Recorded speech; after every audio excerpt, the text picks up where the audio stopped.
கிறிஸ்துவுக்குள் அன்பான சகோதர சகோதரிகளுக்கு ஆண்டவராகிய இயேசு கிறிஸ்துவின் நாமத்தினாலே வாழ்த்துக்கள்.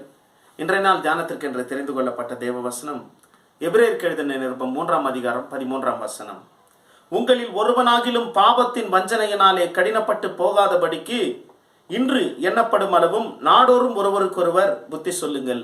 அன்பானவர்களே, பாவத்தினாலே, அதாவது பாவம் என்கிற வஞ்சனையினாலே நம்முடைய மனம் கடினப்படக்கூடாது என்று இந்த வசனத்தில் சொல்லப்பட்டிருக்கிறது. ஏனென்றால் எதானாலும் சரி, அது கட்டிவிட்டதென்றால் கரைப்பது மிக கடினமாய் மாறிவிடும். எதுவாக இருந்தாலும் அதனுடைய தன்மை மாறுவதற்குள்ளாய் அதை ஏதாகிலும் ஒன்று செய்யவில்லை என்றால் அது நிச்சயமாய் அது கடினமாய்விடும். அதுபோலதான் நம்முடைய மனது ஒரு பாவம், 2 பாவம், 3 பாவம், இது போல முதலாவது எச்சரிப்பு, ஒரு பாவம் என்கிற எச்சரிப்பு வரும்போதே நாம் அந்த சூழ்நிலையை நாம் உணர்ந்து, அதை நாம் அறிந்து, நாம் உடனடியாக மனம் திரும்பி நமக்குள்ள ஒரு மாற்றம் வருமானால் நிச்சயமாக நாம் அந்த பாவம் என்னும் வஞ்சனைக்கு தப்புவித்துக் கொள்ளலாம். ஆனால் 1, 2, 3 என்று கூடிக்கொண்டே போகும் பொழுது கடினப்பட்டு விடுகிறது என்று பார்க்கிறோம். ஆமன்பானவர்களே, ஒரு மனைவி தன் கணவனுக்கு பிரேக்ஃபாஸ்டுக்காக இட்லிகளை கொண்டு வந்து வைத்தார்களாம். கணவன் ஏதோ ஒரு வேலையாக இருந்து தாமதமாக அதை சாப்பிடும்படிக்கு அதை சாப்பிட உட்கார்ந்து தன் மனைவியை பார்த்து ஒரு கத்தியை கொண்டு வா என்று சொன்னாராம். அதற்கு அந்த மனைவி கேட்டாங்களாம், நான் உனக்கு இட்லி தானே கொடுத்தேன், இட்லி சாப்பிட்றதுக்கு எதுக்காக கத்தியை கேட்குறேன்னு சொன்ன உடனே, இது அவ்வளோ கடினமாக இருக்குது, அவ்வளோ கெட்டியாக இருக்குது, இப்போ இதை சாப்பிட முடியாதனால அறுத்து தான் சாப்பிட முடியும். காரணம் என்னவென்றால், அந்த மனைவி அந்த கணவனுக்கு 8 மணிக்கே பிரேக்ஃபாஸ்ட்டை வச்சுட்டாங்க. இவர் 9 மணியாயும் சாப்பிடல, 10 மணியாயும் சாப்பிடல, 11 மணிக்கு இவர் சாப்பிட உட்கார்ந்த போது மிகவும் மெதுவாய் இருந்த அந்த இட்லி அது கெட்டியாய் மாறிவிட்டது என்று பார்க்கிறோம். அதுபோல அன்பானவர்களே, ஒரு சில பாவம் ஆரம்பத்திலே வருகிற சின்ன எச்சரிக்கைகளுக்கு, பாவங்களுக்கு நாம் அதை உணர்ந்து, அதை அறிந்து அது மட்டும் செய்தால் போதாது. ஏனென்றால் பெரும்பாலும் தவறு செய்யும் போது, பாவம் செய்யும் போது உணர்த்தப்படுகிறார்கள் கிறிஸ்தவர்கள். அதில் எந்த மாற்றமும் இல்லை. ஒரு அருமையான தேவ செய்தியை கேட்க கேட்க இருதயம் குத்தப்பட்டு நொந்து போய் உணர்கிறார்கள், அறிகிறார்கள், ஐயோ நான் செய்வது தவறுதானே, நான் இப்படி செய்யக்கூடாது என்று உணர்கிறார்கள், அறிகிறார்கள்.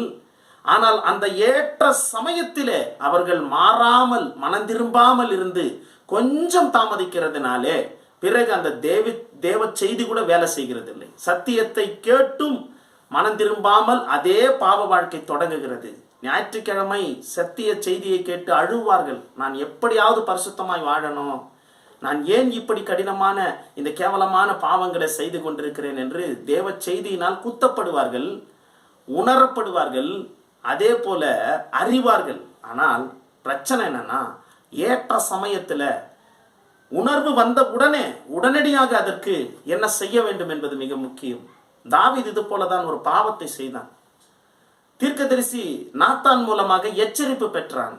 எச்சரிப்பு பெற்ற உடனே அவன் தாமதிக்கவில்லை. ஒரு 2 நாள் தாமதிச்சிருந்தான்னா மனசு மாறி இன்னொரு பாவம் செஞ்சிருப்பான். அவன் செய்த பாவத்தை தொடர்ந்து செஞ்சிருப்பான். ஆனா அவன் செய்த பாவத்தை தீர்க்கதரிசி உணர்த்தின போது உடனடியாக மனம் திரும்பினான் என்று பைபிள்ல பார்க்கிறோம். ஆனா சவுலை பார்க்கிறோம். சவுல் ராஜாவை பார்க்கும்போது அவர் அநேக தடவை வந்து தன்னுடைய காரியங்கள், முதல் பாவம் அவர் செய்த போது அந்த பாவத்தை பற்றி ஒரு உணர்வு சாமுவேல் அவருக்கு கொடுத்த போது, அந்த தீர்க்கதரிசி கொடுத்த போது, அந்த மனிதன் அந்த சவுல் ராஜா என்ன பண்ணியிருக்க வேண்டும் என்றால், உடனடியாக மனம் திரும்பி இருந்தால் அவருடைய வாழ்க்கையில நன்மை நடந்திருக்கும். ஆனா அவர் சற்று தாமதித்ததினாலே 1, 2, 3, 4 என்று தொடர்ந்து பாவங்களை செய்து கொண்டே போய் கடைசியில் அவருடைய ராஜ்யபாரத்தையும் இழந்து விட்டார், அவர் உயிரையும் இழந்து விட்டார் என்று பார்க்கிறோம். தாவீது ராஜா தன் தவறை உணர்த்தப்பட்ட உடனே மனம் திரும்பி விட்டான். ஆனால் சவுலு தன்னுடைய தவறு உணர்ந்தான், ஆனால் மனம் திரும்பவில்லை. ஆமன்பானவர்களே, குயவனுடைய கையில கூட நம்ம பார்த்தோம்னா அந்த களிமண் அது மெதுவாயிருக்கும் போது அதை அவன் இஷ்டப்படி எந்த ஷேப்ல வேண்டுமானாலும் அதுக்கு ஒரு ரூபத்தை அவன் கொடுக்க முடியும். அந்த மண்ணு மெதுவா இருக்கிறதுக்குள்ளேயே அந்த ஒரு நல்ல பாத்திரமாக அதை உருவாக்க முடியும். ஆனால் பாத்திரமாக உருவாக்கப்பட்ட பின்பு அது கெட்டியாக காய்ந்து போன பின்பு அதை இனி மாற்ற முடியாது, உடைக்க தான் முடியும். அதுபோல் அன்பானவர்களே, நம்முடைய சென்சிட்டிவ்னஸ், பாவத்தை பற்றின அந்த சென்சிட்டிவ்னஸ் நமக்குள்ளே மாறுகிறதற்கு முன்பாகவே நாம் மனம் திரும்பி விட்டால் கர்த்தர் நம்மை நிச்சயமாக விடுதலையாக்கி நல்ல பரிசுத்த வாழ்க்கைக்குள் நம்மை கொண்டு செல்வார். ஜெபம் பண்ணுவோம். தகப்பனே, நன்றியோடு ஸ்தோத்திரிக்கிறோம். தகப்பனே, நிச்சயமாக பாவத்தின் வஞ்சனையினாலே எங்கள் இருதயம் கடினப்படாதபடிக்கு இந்த செய்தியை கேட்ட எங்கள் யாவரையும் நீர் காப்பாற்றும் ஆண்டவரே. அந்த உணர்த்துதல் வந்த உடனே, நான் தவறு செய்தேன் என்ற உணர்த்துதல் வந்த உடனே மனம் திரும்பி பரிசுத்த ஆவிக்கும் கிருபைக்கும் எங்களை ஒப்பு கொடுக்க கிருபை தந்தருளும். இயேசுவின் நாமத்தில் ஜெபிக்கிறோம் எங்கள் ஜீவனுள்ள நல்ல பிதாவே. ஆமென்.